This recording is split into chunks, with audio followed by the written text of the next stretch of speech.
before I say anything else, something that I should have said in the last video but somehow didn't, is that at the entrance of this route, you've got a camper at the beginning, and after that there's a fork in the road. You can choose either a building or some tall grass. The reason why I chose the tall grass wasn't just because I like getting experience points from wild Pokemon. It's because you don't want to enter the building. Trust me, you do not want to, because there are rocket grunts in this building, and they charge you like, I don't know if it's $500 or $1,000 for getting through, and you have no say in the matter. The moment you enter that building, you're losing some money. You can't just say, no, I won't pass, I'm gonna U-turn and go to the tall grass instead. You can't do that. It's you enter the building, you get ambushed, you lose some money, so now might as well go through the building because you've lost your money anyway. And that's something that I didn't mention. I don't know why I didn't mention it, but now you know, just in case you haven't played this game yet, and there shouldn't be too many of you watching right now, don't go in that building. Trust me, you don't want to go there. Anyway, something that I will admit that I was doing is that I messed around with the game off camera because we're coming up to the Lake of Rage, and it's been changed significantly in the remakes. The most obvious thing is that it's now raining very, very heavily on the Lake of Rage in any day of the week except for Wednesday. Now, today is Wednesday, so I went to look if it was raining, and it is raining despite it being Wednesday.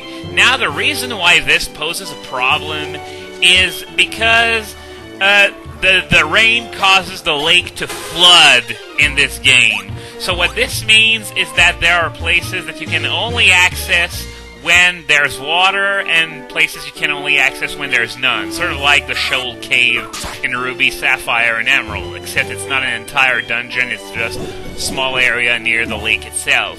So, the problem is that it's Wednesday today, yet it's raining, so I can't get those items that are down at the lake bed because, well, it's raining and there's water there.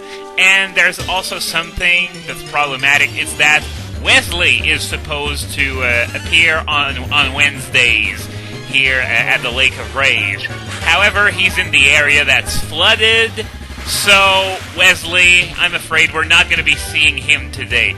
Though, it would be sort of weird, you know, if there was sort of like a glitch or something where Wesley's just walking around on water like Jesus or something. Either that or he's like at the bottom of the lake and like... Yeah, you get the idea. Anyway, Wesley is one of the Day siblings, which reminds me that I forgot to talk to two of them. There's Sunny on Route 37 and the Monica on Route 40 that I need to come back to eventually.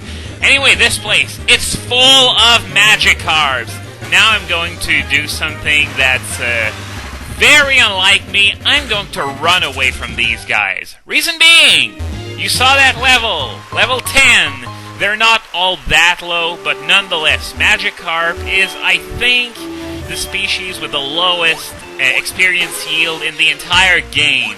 There could be some that are lower, but somehow I doubt it. So Magikarp gives so little experience by this point that it's just not worth it. So I'm gonna be running away from all the Magikarps. There are Gyaradoses in this lake, though, so I'm going to be killing them because they, on the other hand, are worth a ton of experience, but most of the Pokemon here are Magikarps, so I'm not going to bother killing them, else we're going to be here all day. But yeah, as I was about to say, I have no idea why it's raining today, despite, you know, it being Wednesday, so I'm going to assume that I need to be a little further in the game. Maybe I need to have talked to Lance after catching the red Gyarados, or maybe I need to have done the Mahogany Rocket hideout.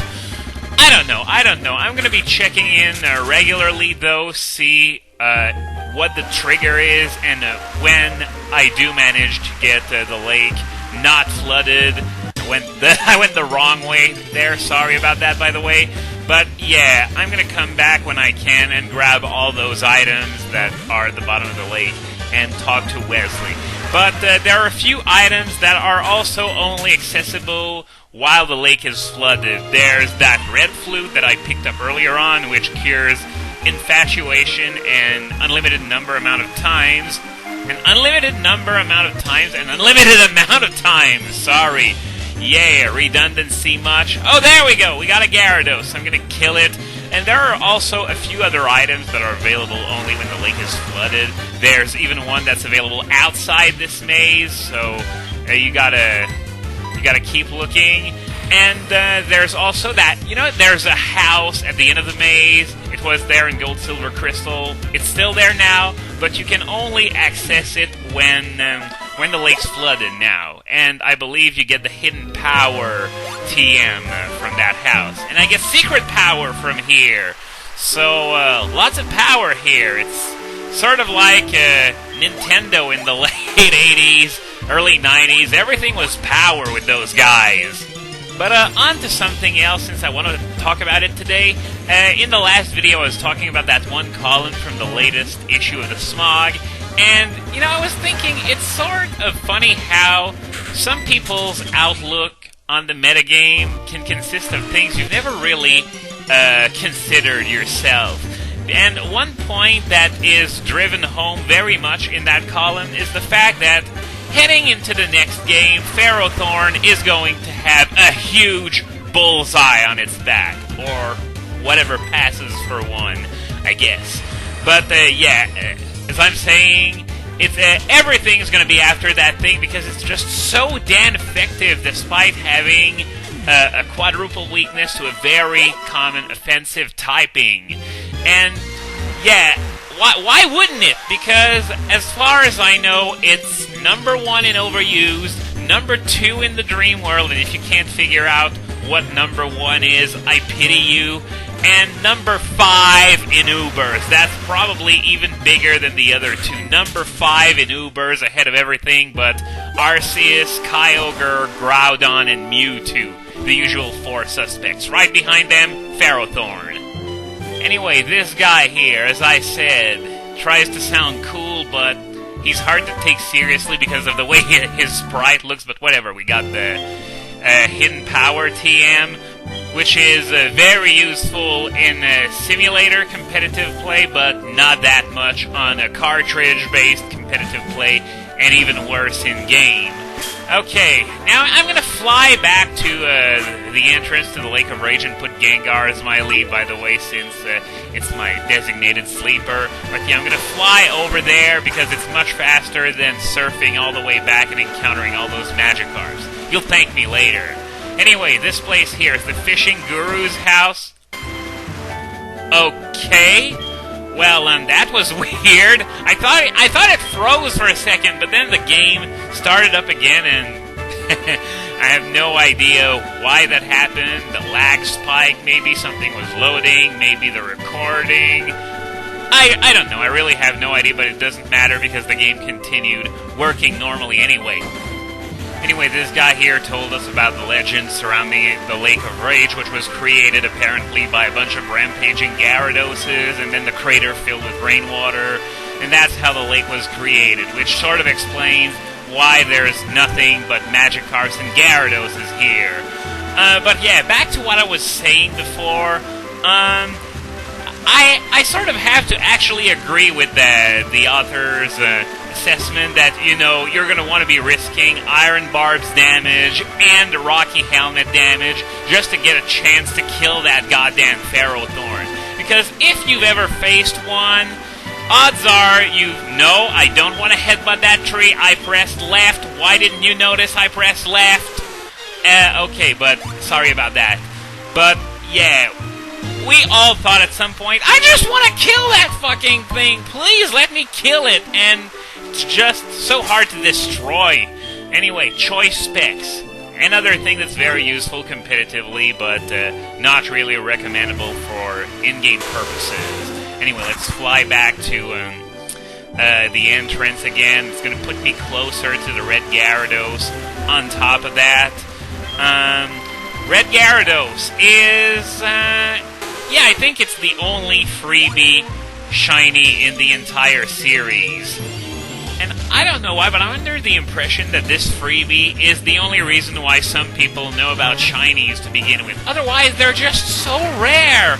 Like, it's 1 in 8,192 chance. So, yeah. And, another Magikarp! I was right next to it! Well, at least I'm just not fighting it. Thank God, because I think all the Magikarps put together that I've encountered in this video, they're not even worth 1,000 points, so they're entirely worthless. Anyway, let's fight this shiny Gyarados. I'm going to try and catch it, of course. So, now that Gengar is in the lead, I think I'm all set. I'm going to begin with Shadow Ball. Obviously not Thunderbolt, but I think Shadow Ball is going to keep it alive, just barely maybe. We're going to have to check that out. Okay, how much damage is it going to do? Is it going to kill it? Oh, I was sort of hoping for more damage than that. An ow, bite. And then that hurt 42 damage. Hope I catch it quickly, else I might have to switch to Crobat. And see, this is the kind of reason why I have 2 sleepers, just in case one is totally inappropriate for the situation. Anyway, it's now asleep. Hypnosis connected in 1 try. So, let's try a regular Pokeball. No sense in wasting high-end balls on this because it's got a catch rate of 45, so that means I got a very good chance. And there we go. Well, that was quick. 1 ball, but then again, as I said, it's nowhere close to legendary catch rates, except for a few legendaries that have a catch rate of 45, most notably Reshiram and Zekrom. But anyway, we got that Gyarados, which I will proceed to put in my box and never use ever. But you'd be stupid to not catch the freebie shiny because they're rare enough as it is. You! Shut up! Thank you. By the way, that red scale I got, as I said before, you want to go to Mr. Pokemon's place and trade it for the XP share. Anyway, this guy here is Lance, the champion of the Pokemon League, and as I said in the last video, I sort of find it weird that, he's like just chilling and he doesn't have a crowd of adoring fanboys and fangirls just because he's the champion. He's in a very public place and no one gives a crap about him. Anyway, he's in the area to investigate this whole thing with the Gyaradoses. According to him, and it's going to turn out to be true, there's a radio signal that's forcing the Magikarps in the lake to evolve. Don't know how that works either, because normally they're supposed to only evolve when they hit level 20, but whatever. Nintendo logic at its finest, folks.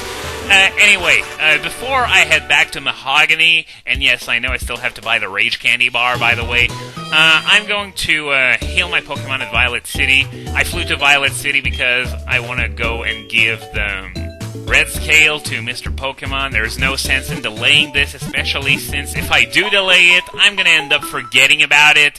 And naturally, an XP share is a lot more interesting to have than some random Red Scale. I'm probably going to be needing that XP share anyway for grinding certain Pokemon later on, most notably a Larvitar, since it's like level 17 or something. It can't fight some of the stronger wild Pokemon by itself, especially in the Victory Road, and there are also trainer rematches that are going to be available at that point. So yeah, the XP share, you really want to get it because it's really a huge help in grinding your Pokemon. It's even more so in Black and White, since you can use either Audino, or if you're in the post-game, you can also use the Nimbasa Stadium to grind. Anyway, I think I'm going to call it quits here, so next time I'm going to trade in that Red Scale and I'm going to return to the Lake of Rage to fight the trainers that appeared there.